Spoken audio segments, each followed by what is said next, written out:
성도는 예수님의 존재와 사역을 아는 것이 매우 중요합니다. 예수님이 누구신가를 알면 내가 누구인지를 알 수 있습니다. 또한 예수님이 무엇을 하셨는지 이 예수님의 사역을 알면 내가 무엇을 해야 하는지 사명을 알 수 있습니다.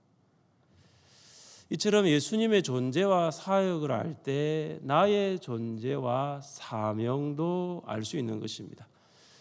오늘 본문은 크게 두 단락으로 구분됩니다. 15절부터 20절까지는 그리스도는 누구신가, 예수님의 존재에 대한 말씀이고, 21절부터 23절까지는 그리스도는 무엇을 하셨는가, 예수님의 사역에 대한 내용입니다. 먼저 예수님의 존재, 예수님은 누구십니까? 첫째, 예수님은 하나님이십니다. 우리 15절 말씀을 함께 읽겠습니다. 그는 보이지 아니하는 하나님의 형상이시요 모든 피조물보다 먼저 나신 이시니. 아멘. 여기 형상은 실체로서의 본질과 내면적인 속성이라는 뜻입니다. 그러니까 줄여서 이야기하면 형상은 본질과 속성입니다. 여러분, 거울 앞에 서면 누구의 모습이 보입니까? 여러분이 거울 앞에 서면 누구의 모습이 보입니까? 여러분의 모습이 보이죠. 우리의 모습이 보입니다.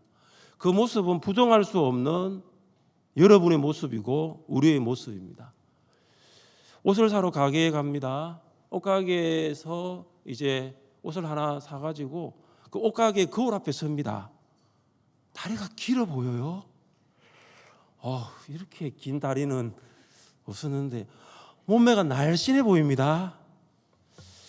그런데 그 옷을 사가지고 이제 집에서 입어봅니다. 다시 한 번 더. 집에서 입어보는데 집 거울 앞에 서는데 다르게 느껴져. 달라요. 옷가게의 거울과 집의 거울에 비춰진 나의 모습이, 우리의 모습이 다르게 보입니다. 여러분, 옷가게의 거울과 집 거울 중에 우리의 모습을 잘 보여주는 거울은 어느 거울입니까? 집 거울이죠. 집 거울에 비친 나의 모습이 흡족하지 아니하며 어떻게 하면 됩니까? 옷가게의 거울로 바꾸면 됩니다. 이 집 거울이 우리의 모습을 잘 보여주는 것처럼 예수님은 하나님의 본질, 하나님의 속성을 보여줍니다.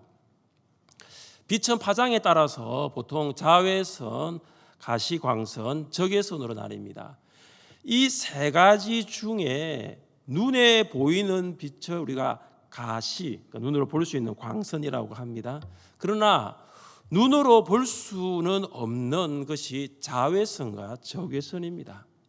자, 여러분, 보이지 않는다고 존재하지 않는 것이 아닙니다. 내가 볼 수 없다고 해서 존재하지 않는다고 말하는 것은 인간의 무지입니다. 왜냐하면 인간의 눈이 자외선과 적외선을 감지할 수 있을 만큼 그만큼 예민하지 못하기 때문입니다.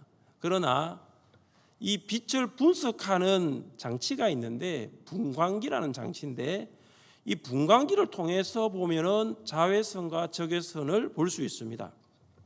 동일하죠. 분광기를 통하여 자외선과 적외선을 볼 수 있는 것처럼 우리는 예수님을 통해서 하나님의 본질과 속성을 알 수 있습니다.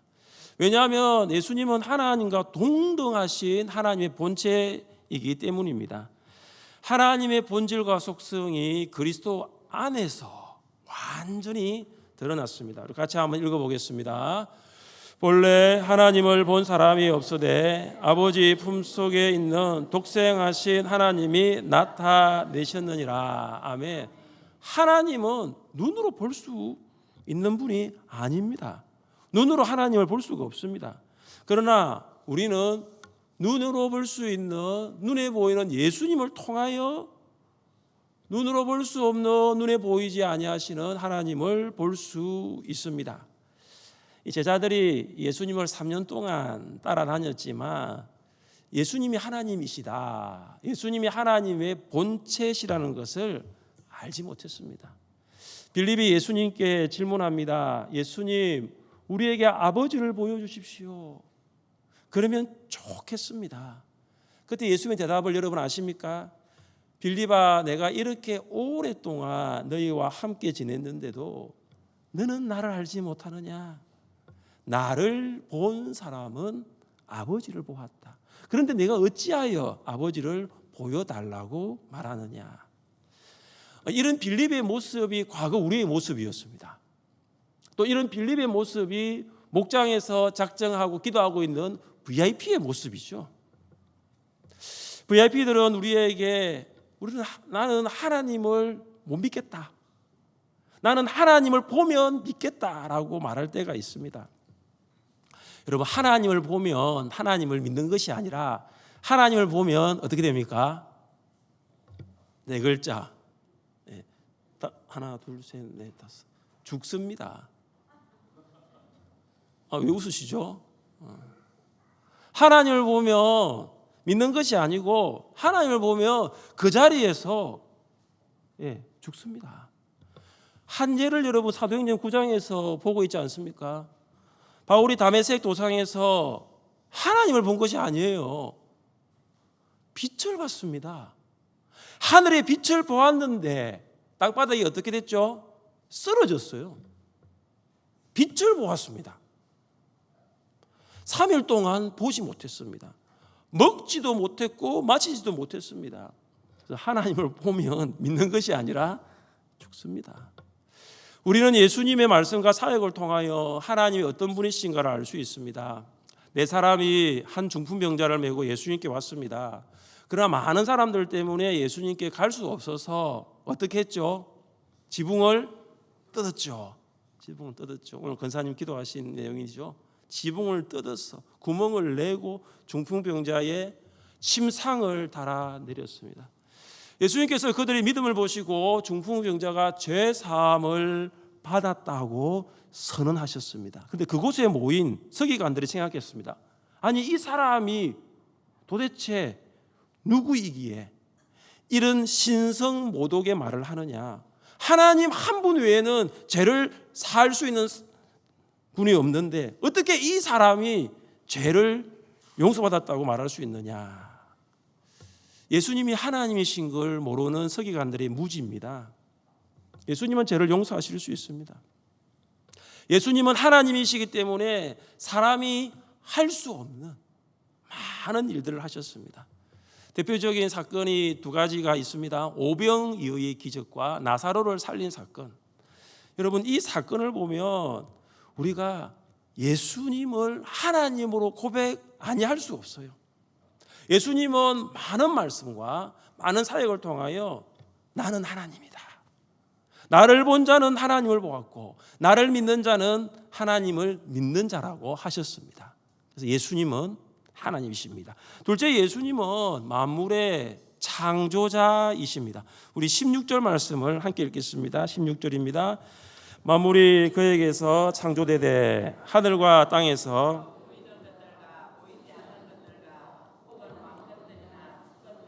통치자들이나 권세들이나 만물이 다 그로 말미암고 그를 위하여 창조되었고. 아멘.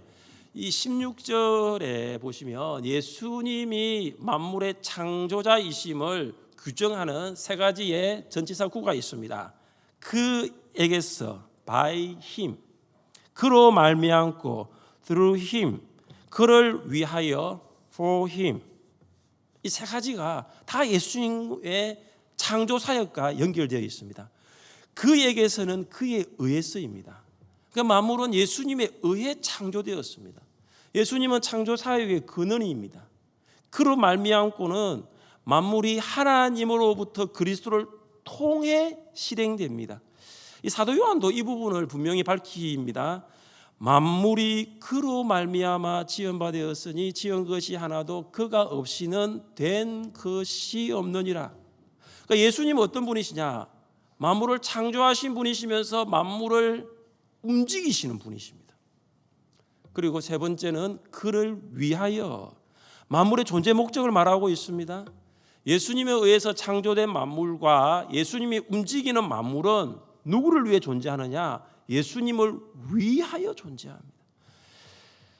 만물은 피조세계 전체를 가리킵니다. 만물은 하늘에 있는 것, 땅에 있는 것, 보이는 것, 보이지 않는 것, 이 모두를 포함합니다. 여러분, 여기서 보이지 않는 것은 왕권들, 주권, 통치자, 권세자들입니다. 이것은 제가 보이지 않는다고 했잖아요, 그죠? 지상의 인간 권력이 아닙니다. 왕, 대통령 이런 존재가 아니라 천상의 영적 세력들입니다. 천상의 영적 세력입니다. 만물은 하나님의 뜻에 순종하도록 창조되었습니다. 그런데 두 가지 중 한 가지를 선택할 수 있어요. 그것은 뭐냐? 자기 뜻대로 행하는 것 하나, 또 하나는 하나님의 뜻대로 행동하는 것 하나. 만물은 주님의 창조되었지만 만물은 이 둘 중에 하나를 선택할 수 있습니다.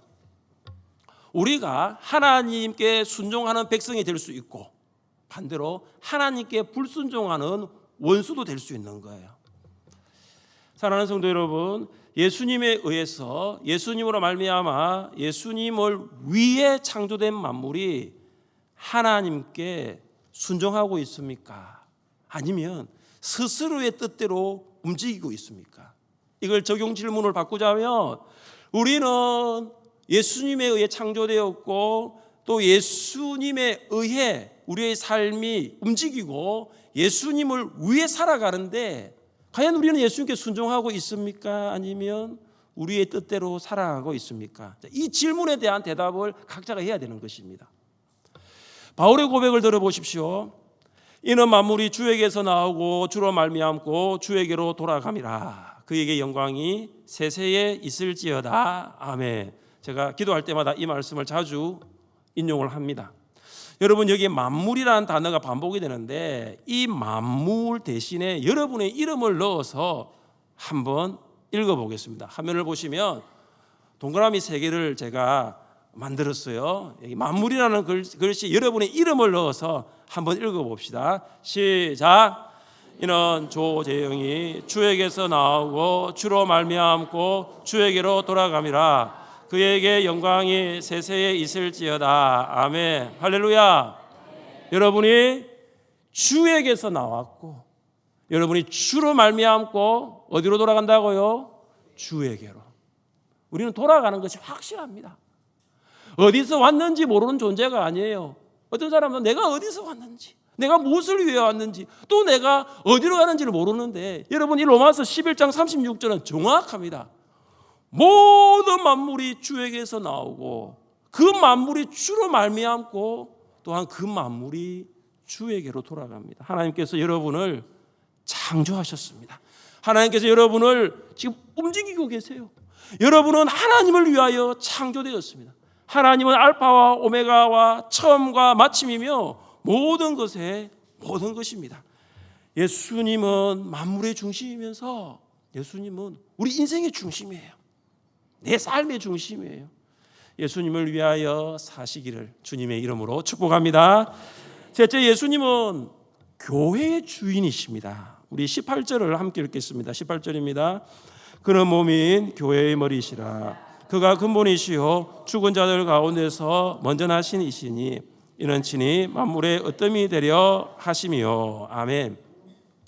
지금 바울이 15절부터 이 예수님의 존재에 대한 이야기를 쭉 말하면서 만물에 대한 초점이 오늘 18절에 보시면 교회로 바뀝니다.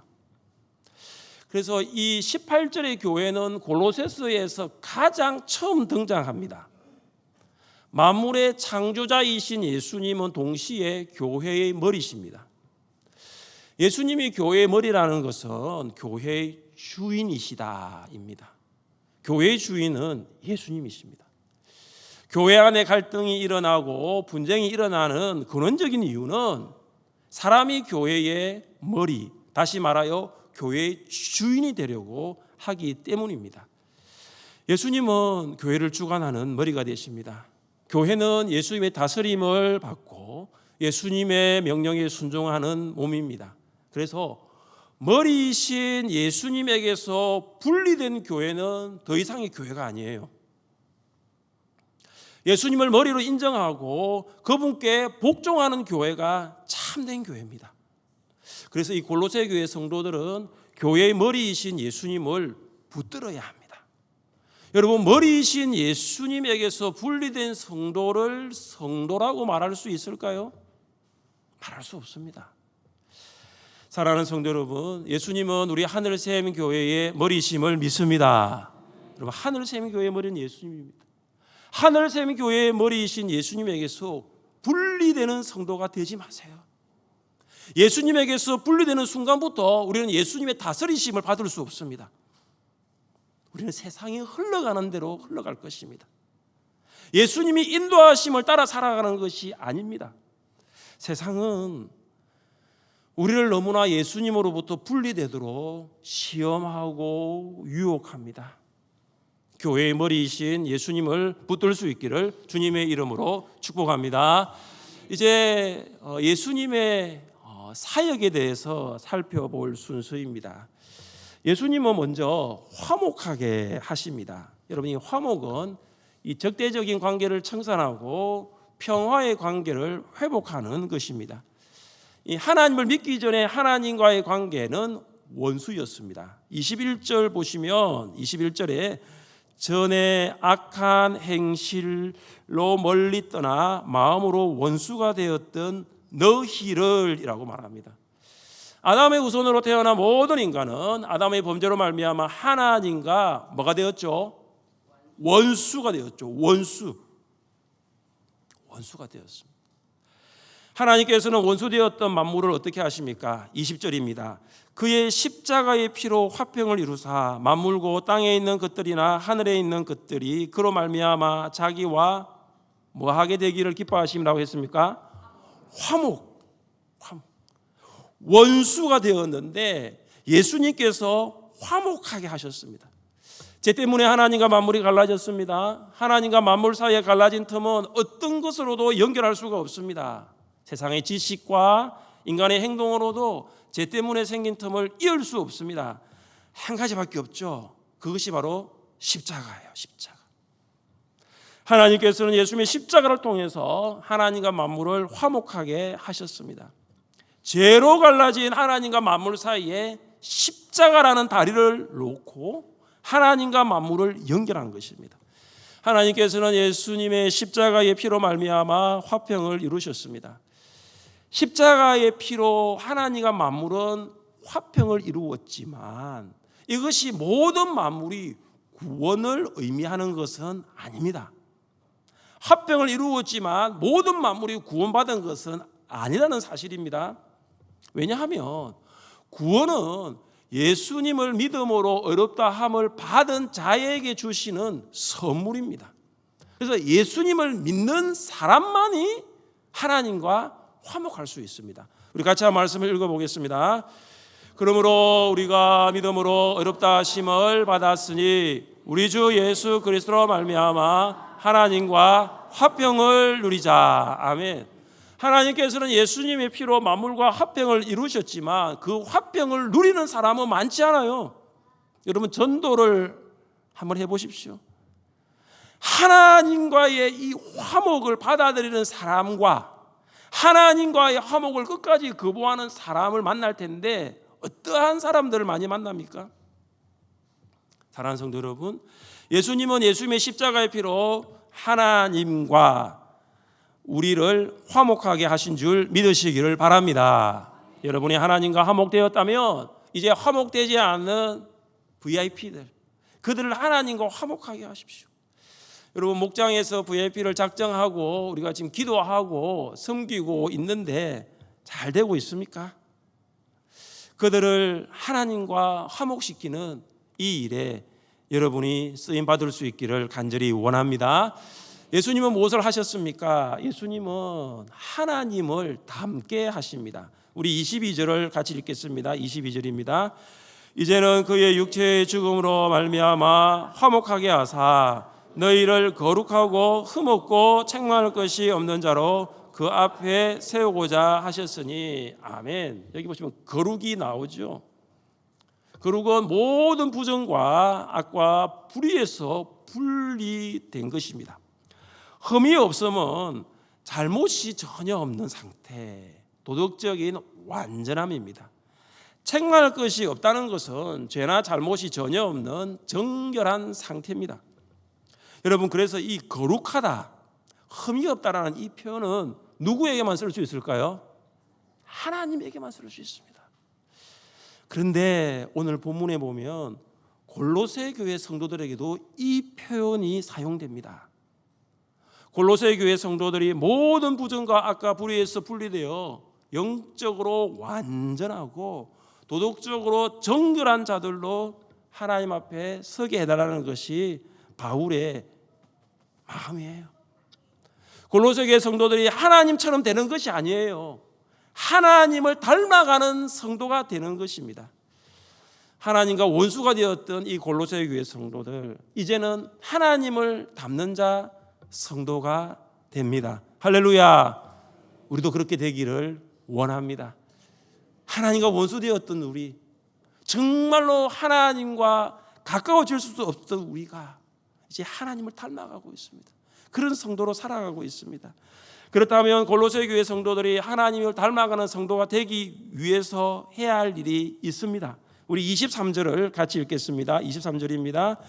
만일 너희가 믿음에 가하고 터위에 굳게 서서 너희 들은 바 복음의 소망에서 흔들리지 아니하면 그리하리라. 이 복음은 천하 만민에게 전파된 바요. 어떻게 하나님을 닮아가는 성도가 되냐 하면은 믿음에 거하고 믿음에 굳게 서서 흔들리지 않으면 됩니다.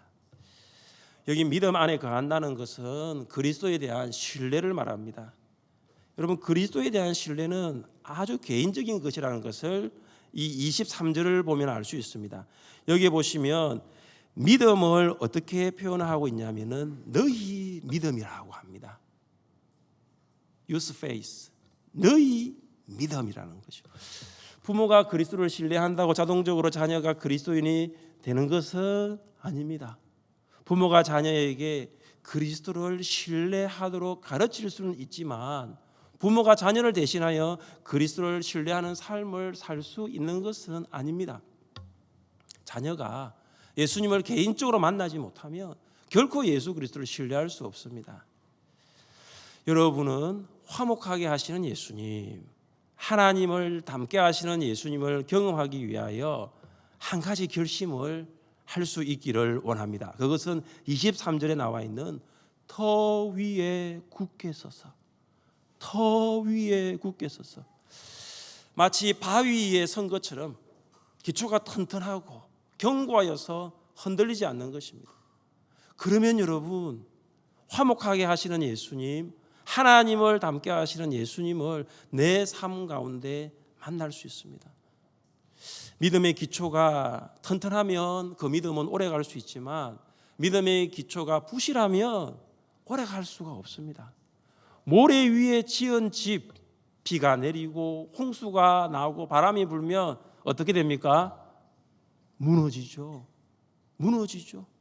모래 위에 지은 집은 비와 홍수와 바람이 불면 무너지는 것은 자명한 사실입니다. 여러분, 바닷가에서 모래를 가지고 성을 만들어 보신 적이 있습니까? 우리가 모래성이라 그러잖아요. 바닷물이 모래성으로 밀려오면 모래는 바닷물과 함께 그 모래성은 다 쓸려갑니다. 흔적조차 없어집니다. 이것이 무엇을 말합니까? 믿음의 집을 모래와 같은 세상 위에 지으면, 믿음의 집을 세상 위에 지으며 언젠가 밀물에 쓸려가는 모래성과 같이 없어진다는 날이 온다라는 것입니다. 사랑하는 성도 여러분, 오늘 설교를 시작하면서 예수님의 존재를 알면 나의 존재를 알고 예수님의 사역을 알면 나의 사명을 안다라고 말씀을 드렸습니다. 예수님은 하나님이시면서 만물의 창조자가 되시고 교회의 주인이 되십니다. 예수님은 우리와 하나님을 화목하게 하시는 분이시고 하나님을 닮아가게 하시는 분이십니다. 우리의 모습이 날마다 예수님을 알고 날마다 예수님의 이 귀한 사역을 계승하여서 예수님의 모습처럼 살아갈 수 있기를 주님의 이름으로 축복합니다. 기도하겠습니다. 하나님 아버지 감사합니다.